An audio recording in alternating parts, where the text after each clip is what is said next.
জুলাই সনদে ৮৪টি দফার মধ্যে ৪৭টি বাস্তবায়নে প্রয়োজন হবে সংবিধান সংশোধনের, আর বাকি ৩৭টিকে আইন, অধ্যাদেশ, বিধি ও নির্বাহী আদেশের মাধ্যমে সংস্কার হিসেবে চিহ্নিত করেছে ঐকমত্য কমিশন। জাতীয় জুলাই সনদ পর্যালোচনায় উঠে এসেছে এসব বিষয়। এই সনদ বাস্তবায়নে 7টি অঙ্গীকারনামা থাকছে রাজনৈতিক দলগুলোর জন্য। প্রায় ৮ মাস ৩৩টি রাজনৈতিক দল ও জোট বিভিন্ন সংস্কার কমিশন এবং বিশেষজ্ঞদের সাথে দফায় দফায় বৈঠকের পর চূড়ান্ত হয় জুলাই জাতীয় সনদের খসড়া। এরই মধ্যে রাজনৈতিক দলগুলোর কাছে পাঠানো এই সনদ সই হবে শুক্রবার। জুলাই সনদে মোট দফা রাখা হয়েছে ৮৪টি। তার মধ্যে ৪৭টি বিষয়কে সংবিধান সংস্কার সাপেক্ষে সংস্কার হিসেবে এবং বাকি ৩৭টিকে আইন বা অধ্যাদেশ, বিধি ও নির্বাহী আদেশের মাধ্যমে সংস্কার হিসেবে চিহ্নিত করেছে ঐকমত্য কমিশন। এই ৮৪টি দফার মধ্যে রাষ্ট্রীয় সংস্কারের ১৭টি বিষয়ে একমত জানিয়েছে ৩৩টি রাজনৈতিক দল ও জোট, আর বাকি ৬৭টির বিষয়ে কেউ কেউ বিরোধিতা করেছেন, দিয়েছেন নোট অব ডিসেন্ট।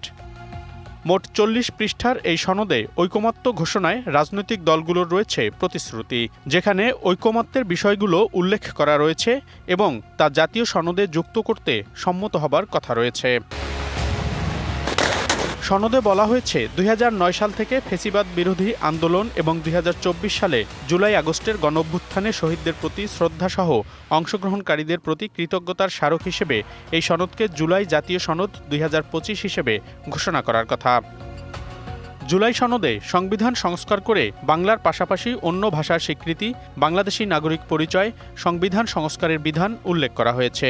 সংবিধান বিলুপ্তি ও স্থগিতকরণ ইত্যাদির অপরাধের অনুচ্ছেদ বাতিল এবং জরুরি অবস্থা ঘোষণার বিধানের পরিবর্তনের কথা বলা হয়েছে। সংবিধানে রাষ্ট্র পরিচালনার মূলনীতি অংশে রাষ্ট্রীয় মূলনীতি বদলে সাম্য, মানবিক মর্যাদা, সামাজিক ন্যায় বিচার এবং ধর্মীয় সম্প্রীতি করা হয়েছে। ডাবল ধামাকা অফার, ওয়ালটন ট্যাবলেট পাওয়া যাচ্ছে নতুন ছাড়কৃত মূল্যে। সনদে উচ্চকক্ষ ও নিম্নকক্ষের গোপন ভোটে রাষ্ট্রপতি নির্বাচন, রাষ্ট্রপতির ক্ষমতা ও দায়িত্ব সুনির্দিষ্টকরণ, রাষ্ট্রপতি অভিশংসন প্রক্রিয়ায় সংশোধন এবং রাষ্ট্রপতির ক্ষমা প্রদর্শনের প্রক্রিয়ায় পরিবর্তন আনা হয়েছে। সনদে প্রধানমন্ত্রী পদে এক ব্যক্তির সর্বোচ্চ ১০ বছর থাকার সীমা, প্রধানমন্ত্রীর দলীয় প্রধানের পদে না থাকা, তত্ত্বাবধায়ক সরকার ব্যবস্থার গঠন প্রক্রিয়া বিষয়ে সংবিধান সংশোধনের কথা বলা হয়েছে। বিচার বিভাগ অংশে আপিল বিভাগের মধ্য থেকে জ্যেষ্ঠতার ভিত্তিতে প্রধান বিচারপতি নিয়োগ, সুপ্রিম কোর্টের বিচারক নিয়োগে স্বাধীন বিচার বিভাগীয় নিয়োগ কমিশন গঠনসহ বেশ কিছু বিষয়ের কথা বলা আছে। জুলাই সনদে বাছাই কমিটি গঠনের মাধ্যমে নির্বাচন কমিশন গঠনের কথা আছে। সনদে দুর্নীতি দমন কমিশনকে সংবিধিবদ্ধ প্রতিষ্ঠান থেকে সাংবিধানিক প্রতিষ্ঠানে পরিণত করে সংবিধানে প্রয়োজনীয় সংশোধনের কথা বলা হয়েছে।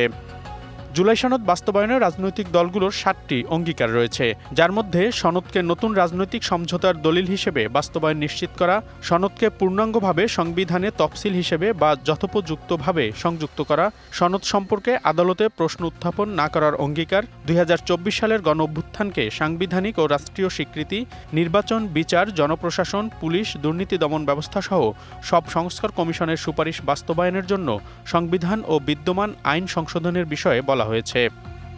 জুলাই সনদ সম্পর্কে জাতীয় ঐকমত্য কমিশনের সদস্য বদিউল আলম মজুমদার ডিবিসি নিউজকে জানান, গণভোটে পাশ হবে জুলাই সনদের বিষয়গুলো, যাতে বিলোপ হবে স্বৈরাচারী ব্যবস্থা। পুরো সংস্কারের উদ্দেশ্য হলো আমাদের নির্বাচনকে সুষ্ঠু নিরপেক্ষ করা এবং একই সাথে একটা গণতান্ত্রিক উত্তরণ নিশ্চিত করা।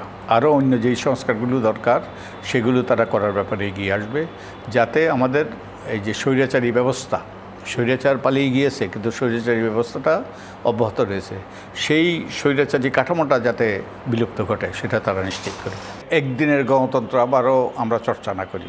আগামী ১৭ অক্টোবর বিকেলে সংসদ ভবনের দক্ষিণ প্লাজায় জুলাই সনদে সইয়ের প্রস্তুতি নিচ্ছে অন্তর্বর্তী সরকার।